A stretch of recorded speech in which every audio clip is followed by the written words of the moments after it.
Okay, so I wanted to just sort of lay out a few kind of special case multiplication formulas for polynomials.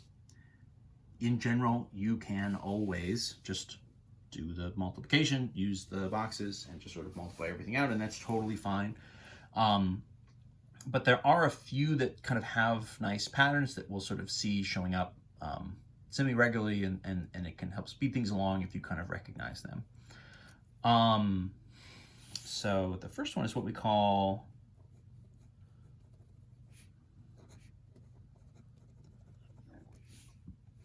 the difference of squares, which is kind of a confusing name. It actually comes from if we have this formula sort of running in reverse. So we'll kind of revisit this. So just generically, if you have kind of a plus b times a minus b, so that is right, kind of a and b, you have kind of matching terms, but you know, one is with an addition in the middle and one is with a subtraction. What you're going to get as a result is a squared minus b squared, right? So you get a difference of the squares of each of these terms. What that kind of means from a box multiplication perspective is if you lay out, right, a 2 by 2 box and you get the sort of 4 individual pieces, what happens is those two terms in the middle end up matching and canceling each other out. You end up with a positive and a negative version of the same terms, and they cancel each other out. Other formulas, we have a, so if you square a sum, that is, you have kind of a plus b and you do sort of quantity squared. So, right, expanded, of course, that would be kind of, you know, a plus b times a plus b. The thing to watch out for here, you know, your first instinct when you see this is going to be to just say, oh, shouldn't that just be like a squared plus b squared? But the answer is no, it's not going to do that. You know, that would be nice, I guess, if it did. But that's not what happens, right? Think again of making the box and sort of multiplying everything out. You're going to have an a squared and a b squared, but they're going to be kind of your top left and your sort of bottom right. And in the middle, what you're going to have, and you're kind of like second and third squares, you'd have a times b and a times b. So together that would be 2 times ab, and then plus your b squared on the end, right? So you get this kind of middle term that's easy to forget. You know, similarly, if we did this with a subtraction in between them, so that means, right, kind of the quantity a minus b times the quantity a minus b, right? It's not just a squared minus b squared. It's going to be a squared. So now minus 2 times ab, and then it's actually going to be plus b squared because you would have negative times negative for that last term. So these are sort of special formulas where you're squaring, what we call squaring a binomial, is sort of how the book puts that. You can also do cubing formulas, and so this is actually where you know, need to do kind of a box multiply and then another box multiply. So like in theory, right, this would be kind of, you know, a plus b cubed would be kind of like a plus b squared times another a plus b. So you could kind of take this term and sub it in here and then sort of remultiply out again. You don't necessarily need to do that if you have this formula.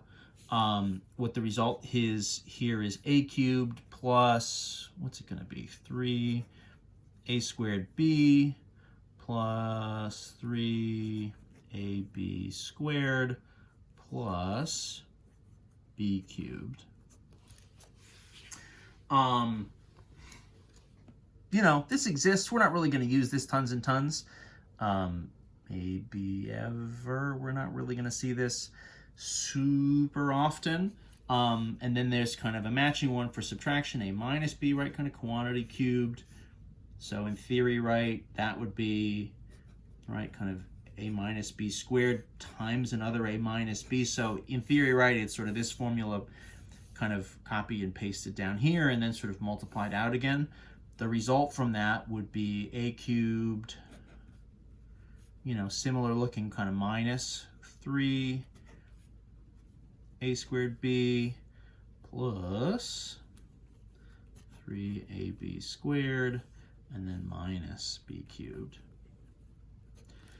So there's definitely some patterns happening there, right? There's some things there that kind of line up. And so it's just a time saver really more than anything else. Let me just sort of like illustrate for a second, just like what this would look like. So like, for example, right, if it's like, okay, I've got, 2x minus 4 kind of quantity squared, right? So the idea is like, okay, that's my A and that's my B. So what I would do is I could say, okay, so A minus B squared, right, kind of quantity squared. So that should be kind of A squared. So that would be 2x squared would be 4x squared minus 2 times A times B. So A times B would be, right, 2x times 4 is, times negative 4 would be negative 8x. So minus 2 times that. So that's going to be like plus 16x. And then plus B squared, right? So plus, right, 4 times 4. Or no. Wait. Sorry, your A times B here, right, would just be 2x times 4. The minus is part of the formula. Sorry, I got flipped around here for a second, right? 2x times 4 is 8x, and then it's minus 2 times that. So it's minus 16x, right? And then this is plus 4 squared, which is plus 16. So in theory, if you sort of read the formula correctly, then you can actually do this a little bit faster. Right, another one I really like, right? So we've got 5x minus 2 times 5x plus 2 or something, right? The difference of squares. So this is kind of A minus B, right? This is A plus B.